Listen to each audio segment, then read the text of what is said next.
And I think you really hit the nail on the head of why we want to talk about why we're still in business when so many people have gone out of business. We both know people personally that have gone and got jobs who are doing quite well for a while there. And I think a lot of it comes down to reality is just set in. We're back to a normal, more of a normal sort of market, and that frenzy of the pandemic is over. And so, what most people were taught, what I was partially taught, getting into the business of the turnaround time and how easy it is to get deals and how easy it is to sell them, that's over in the vast majority of places.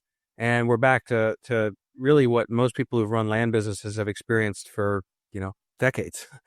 What I feel like it's interesting for both of us where you have a partner, I have a client that we'll see, I'll update you guys as it happens that I might be accepting a job from where I'd still be able to run my own business and everything like that, but I'd be, working full time for this company that has been doing what we've been doing, but for 50 years at, $1 billion level.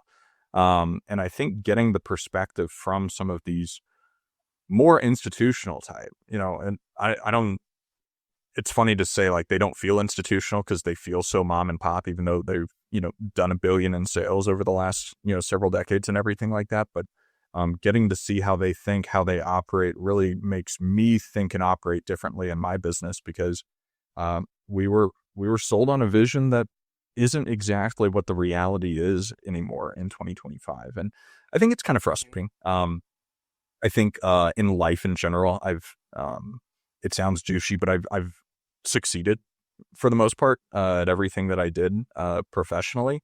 And that has gotten significantly harder over the years. Like I jumped into this business, making dumb money without trying, and it's gotten significantly harder and we're still here. And I think that's good, but getting to learn from people that have been doing it for decades and decades makes me realize, shoot, the way that I started this business, it is not sustainable for decades and decades. It was, I had a good run at the casino and made some bets that really landed, a significant amount of capital that gave me a tremendous runway for years. But if I continued that way, and I probably continued that way a little too long, I would have gone out of business just like people that are, sending in group messages and posting on Facebook of like, I'm out, I'm leaving and getting jobs just like Dan. Yeah, man.